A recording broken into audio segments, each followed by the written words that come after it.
The King of love my shepherd is, whose goodness faileth never. I nothing lack if I am his, and he is mine forever.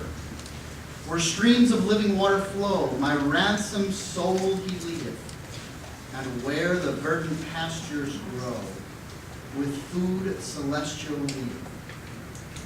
And so through all the length of days thy goodness faileth never. Good shepherd, may I sing thy praise within thy house forever. And it is one of the beautiful hymns of our tradition. We started off the service with that being sung by a choir in our intro video. And it's not only a beautiful tune, but the words themselves, as poetic as they are. The King of love my shepherd is, which the first time you hear it sounds like it's Yoda teaching theology. King of love my shepherd is. But it's just it's a poetic way of putting things. That this is actually the 23rd Psalm. These are the words of the 23rd Psalm. The Lord is my shepherd, I shall not want. He maketh me to lie down in green pastures. He leadeth me beside the still waters. He restoreth my soul. Same words.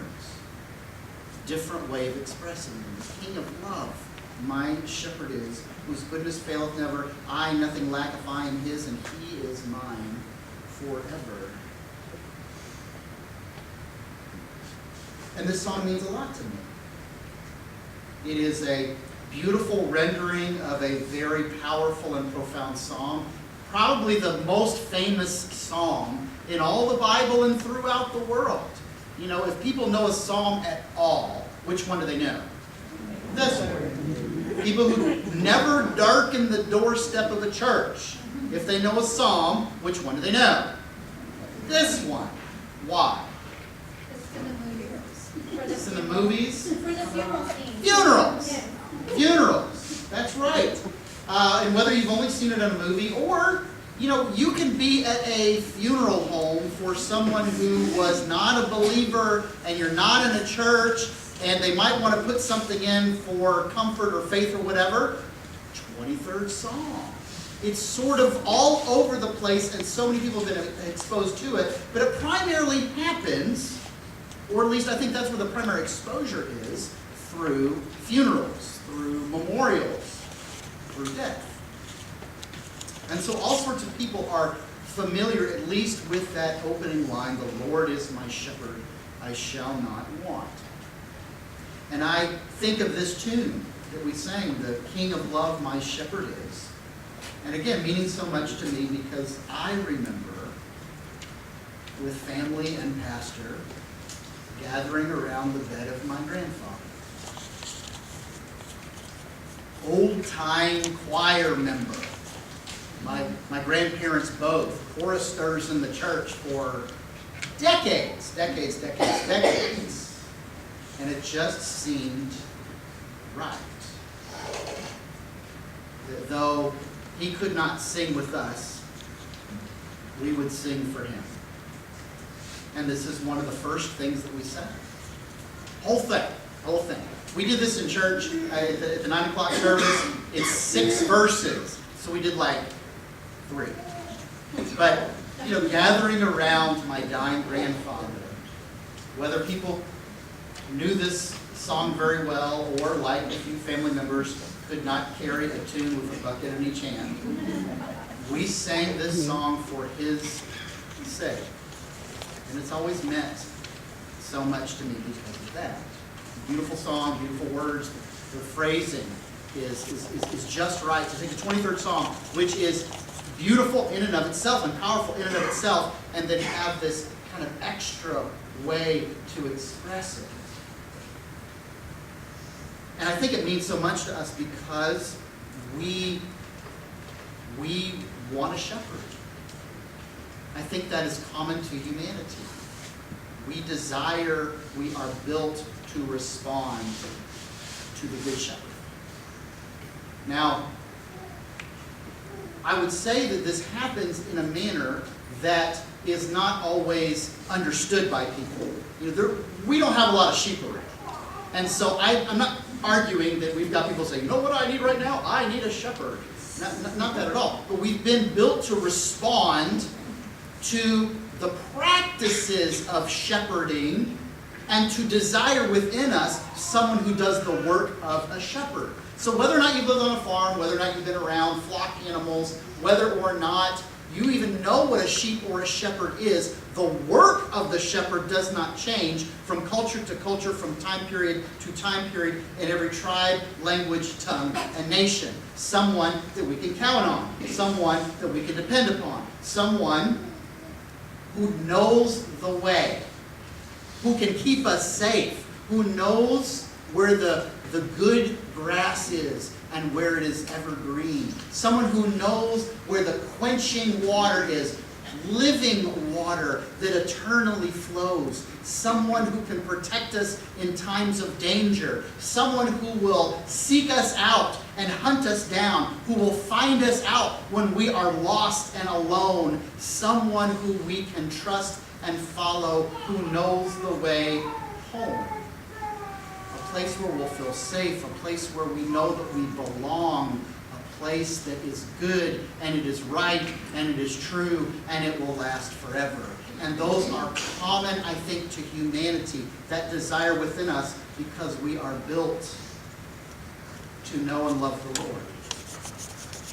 He's built us. And in this life, we've got scary times, we've got hard times, we've got times where we aren't sure about where our needs are going to be met or how they could be met. We have times where we feel set upon, as though we have enemies who are all before us. There are times where we feel like we are walking through a valley and it is very deep and it is very dark and we don't know how we're going to get to the other side. We're not even sure we're going to make it. There are ways in which we resonate with this thought of God's blessings are like a cup filled with holy oil that just flows over because there is so much coming down to us, and also a desire and a need for that place to belong, a place to call home, a place that where we feel safe and where we're supposed to be, but it's not just a physical structure, but where our hearts and our souls can actually feel settled, can actually feel like,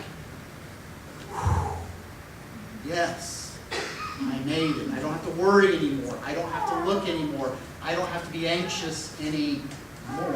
We are built, I think, to respond, if not to the illustration of shepherding, we are built to respond to the work of a shepherd, because we have been made by our good shepherd. He knows us and he calls to us.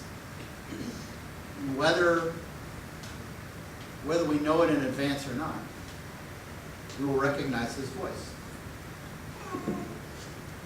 That's why I think 23rd Psalm, that's what this hymn in particular, whatever, we're built to resonate with a guide who is reliable and good, with a protector who is strong and capable,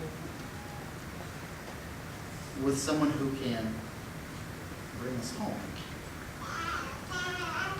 And so this fourth Sunday of the Easter season always has that same theme of the Good Shepherd. It's actually a theme and it's an illustration used about God throughout the Old Testament. It pops up in the New Testament on a variety of levels.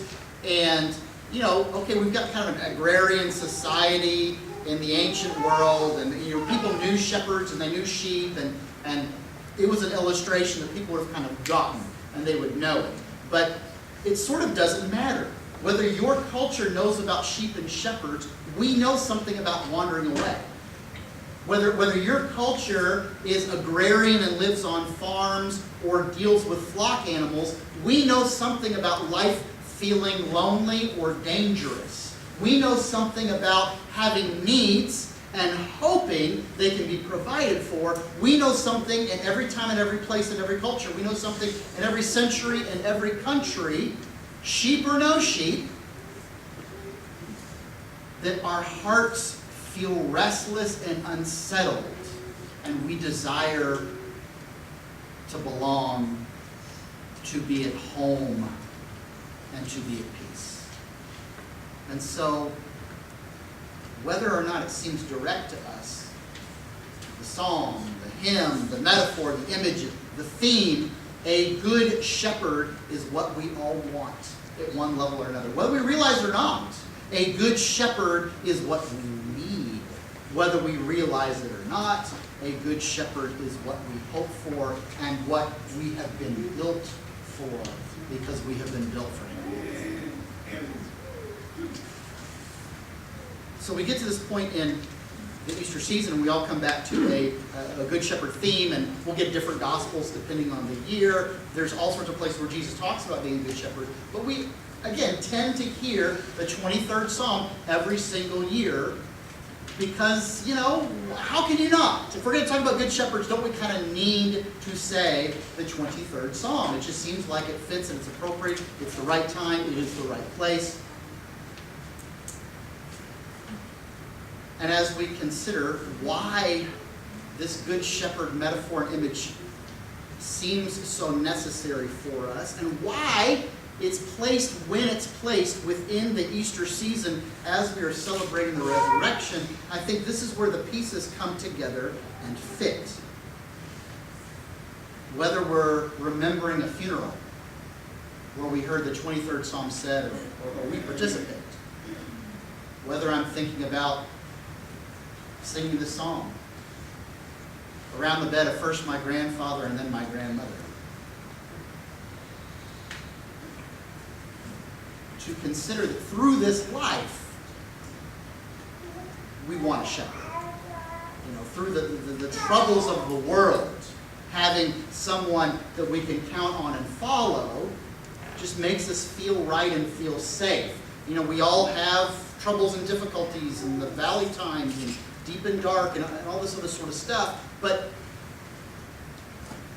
where does the rubber really hit the road? But if that last journey, whose destination seems so unclear, we can talk about the Lord as our good shepherd through the ups and downs of this mortal life, through the deep and dark valleys that we might experience day to day, or in a crisis moment.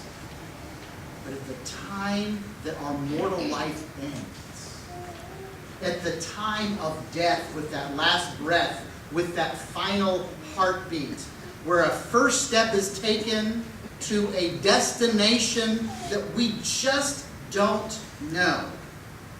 We hope, we trust, we take assurance. But how? How can we take assurance on an experience that we've never had? Does anyone here know what it's like to die? Do you? I don't. I've never felt it. I've never experienced it. Is there a feeling that happens? Is there an emotion that happens? Is there a pain that happens? Is there something that goes on? And then at the moment of death and beyond, is there anyone who knows what it's like after we die? To see the face of God, to be in His presence, to have finally been brought to an eternal and lasting home. Do any of us know what that's really like? Has it happened to you? It's not happened to me, not yet, and I don't know. And so if we're looking for a guide, if we are facing that journey and wanting to know how to safely go from point A to point B, the path is laid before us, but it starts to twist and it starts to turn, and we can't see the end destination from here, and we're really built to follow someone. We need someone who has already walked this path first. We need a guide who knows what it's like to die. We need a guide who knows what it's like to walk this path every step of the way, firsthand. Every twist, every turn, to the left, to the right, where you have to step over this branch and avoid that pothole, where it gets a little unclear right here, but if you cut to the other side, then you can see where it opens back up again. We don't want a guide if we are going down a a long and sort of confusing trail, who's heard of how it's worked, who's been told by someone else that I think I know that you go this way and not that. We don't want a guy whose only knowledge of the trail is from a Google map. Or has sort of flown overhead and can see, yeah, I kind of remember which way it looks like. We want to be able to trust in someone because they've actually walked that trail and they know what it's like firsthand. They can see it, they can feel it, they have known it. That's the sort of guide that we want to follow, someone who is genuinely reliable, that we can trust, not because they're smart, not because they read about it, not because somebody told them something, but because they've walked it themselves and they know. They know this is the way you go and this is how you get back home. Jesus is our good shepherd, and we remember in the Easter season, for it is the resurrection where he is demonstrated to be the good shepherd. He knows what death is like. He knows what it feels like. He knows what happens. He knows the sensation. He knows the sequence of events. He knows what it is like to be in the arms of the Father, to be at home with him forever, and he has come back to bring us sheep back safely home. We're going to have to walk that trail. We are going to have to go on that journey, but we don't have to do it by ourselves. We don't have to do it stumbling along. We don't have to do it worried to the left or to the right or which way to go, because we have a guide that we can count on. We have a guide that we can depend on. We have a shepherd who has walked this trail and knows the path firsthand. And we trust him, and we follow him. He can lead us safely through this mortal life. He can lead us safely through death itself. He can and will lead us safely and faithfully back home.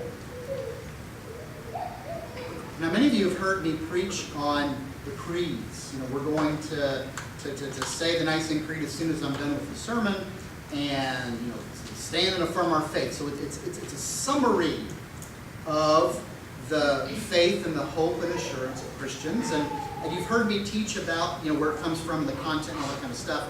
But the title creed is really coming from the Latin translation of the first words.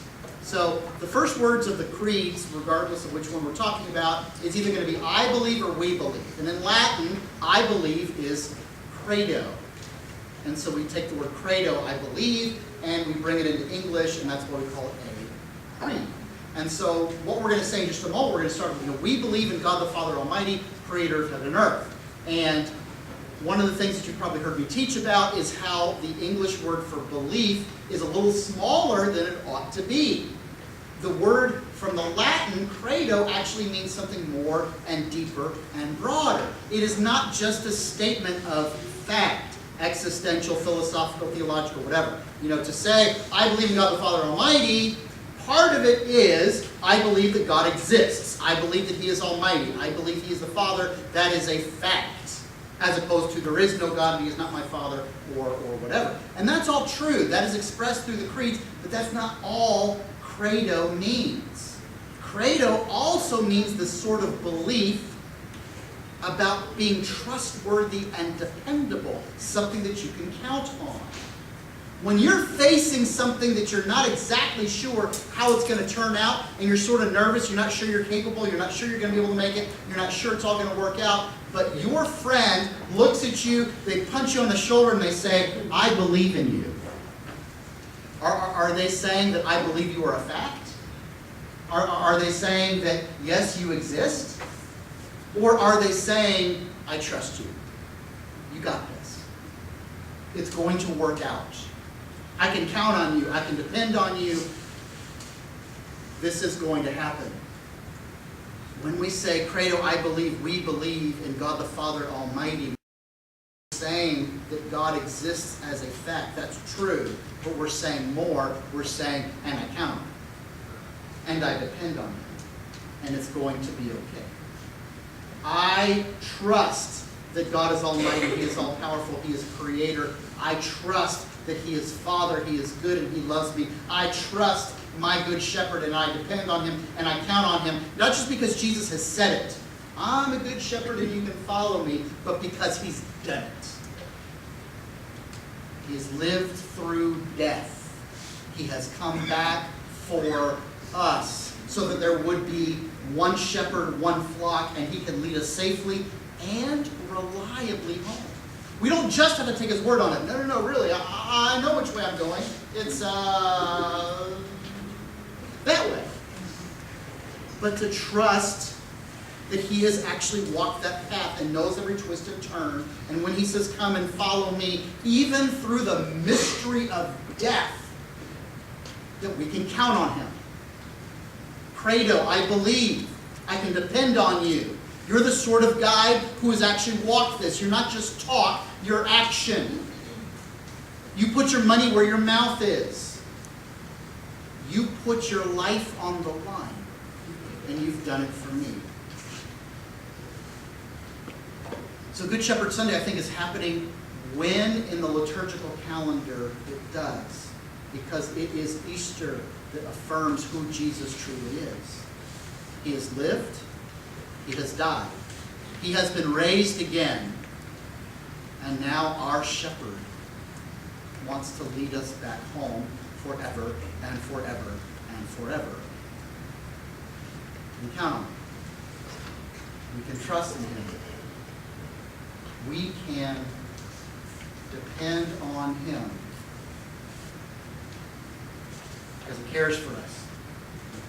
He provides for us. He protects us. He leads us to living water that quenches every thirst. He leads us to grass that is evergreen and will fill every hunger. He leads us through this life. He leads us through this death. And we can count on him. He is our shepherd. He is our good shepherd. And we can follow him.